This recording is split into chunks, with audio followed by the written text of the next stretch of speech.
कांता बहन की दो बहुएं थी, बड़ी कल्पना और छोटी प्रिया। कल्पना का जैसा नाम वैसा ही काम। सारा दिन कल्पनाओं में रहती, ना कोई काम करती ना कोई धाम।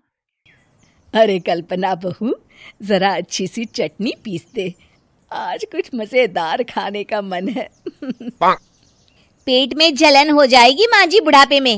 और वैसे भी मेरा काम करने का वक्त शाम का है। अब प्रिया को ही बोल दो।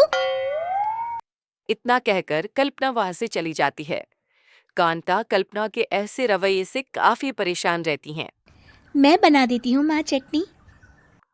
ऐसा बोलकर प्रिया माँ को चटनी बनाकर प्लेट में खाने को देती हैं कि तभी वहां कल्पना आ जाती है। अरे वाह चटनी, जरा चख कर तो देखूं, बड़े दिन हो गए। अरे नहीं बहू, तू तो रहने ही दे चटनी खाना, पेट में जलन हो जाएगी। इतना कहकर कांता और प्रिया दोनों हंसने लगते हैं। कल्पना सारा दिन या तो मोबाइल में यूट्यूब देखती या फिर सोती रहती। उसका कमरा भी बिखरा और गंदा रहता। एक दिन कल्पना का पति अशोक उससे कहता है, अरे कल्पना, जानवर भी उस जगह को साफ कर लेता है जहां वो बैठता है। तुम तो इंसान हो, कैसे इतने गंदे कमरे में रह लेती हो?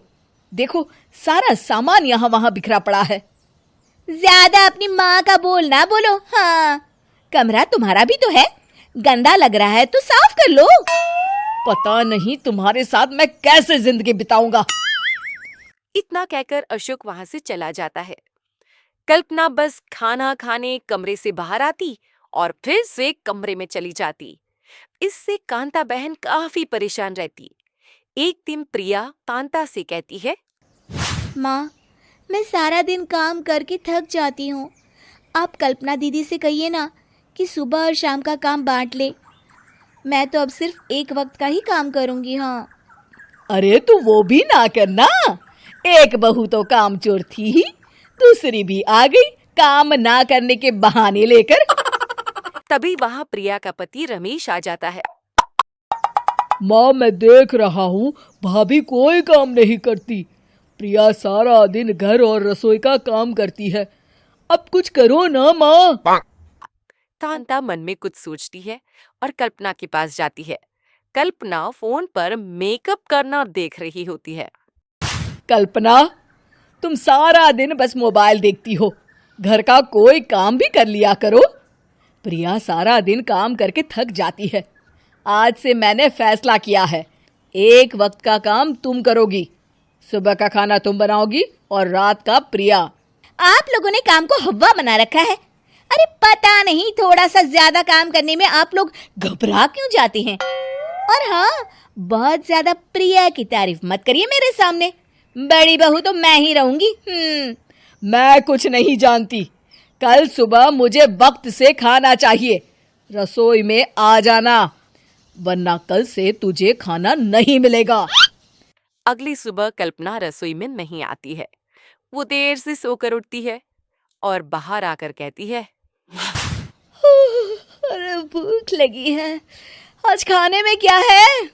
इतनी देर हो गई, आज किसी ने मुझे उठाया भी नहीं। पता नहीं कहाँ है सब। कल्पना को घर में कोई नहीं दिखता। वो रसोई की तरफ जाती है जहां बड़ा सा ताला लगा होता है। अरे रसोई में ताला! ओ, मैं तो भूल ही गई थी। माँ ने आज से सुबह का खाना मुझे बनाने को कहा था। हे भगवान, इतने लोगों का खाना बनाना क्या आसान है? तभी घर के सारे सदस्य बाहर से वापस आते हैं। वाह माँ जी, मजा आ गया छोले भटूरे खाकर। मेरे मुंह में तो अभी भी स्वाद आ रहा है। अरे कल्पना, तेरे भरोसे रहते तो हम तो भूखे ही रह जाते। कल्पना को बहुत गुस्सा आ जाता है। अब बहुत हो गया, आज से मैं अपनी रसोई अलग कर रही हूँ। मैं अपना खाना खुद बना लिया करूंगी। कल्पना अपनी रसोई अलग कर लेती है, पर आए दिन उसका देर से उठना और काम न करने की आदत से वो भूखी ही रह जाती थी। उसी के सामने घर के लोग अच्छे अच्छे पकवान खाते और कामचोर कल्पना को जैसे तैसे ही खाना बनाकर खाना पड़ता। पर एक दिन तो हद ही हो गई। माँ, दीदी आज सुबह से कमरे से बाहर नहीं निकली, हमें जाकर देखना चाहिए। सो रही होगी काम चोर कहीं की। पर तुम कहती हो तो चलो देख लेते हैं उसे। कल्पना कमरे में पेट पकड़कर बैठी होती है। हाय मेरा दर्द पेट दर्द के मारे मर रही हूँ मैं।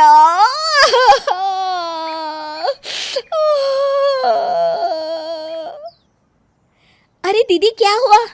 पेट में दर्द क्यों हो रहा है? डॉक्टर को दिखाया आपने? माँ। कल्पना खड़ी होती है और माँ जी के पास आती है। मुझे माफ कर दीजिए, अब से मैं सारे काम में मदद करूंगी, कभी आलस और काम चोरी नहीं करूंगी। हाँ वो तो ठीक है, लेकिन अचानक क्या हो गया जो तू काम करने को तैयार हो गई? काम चोर कल्पना।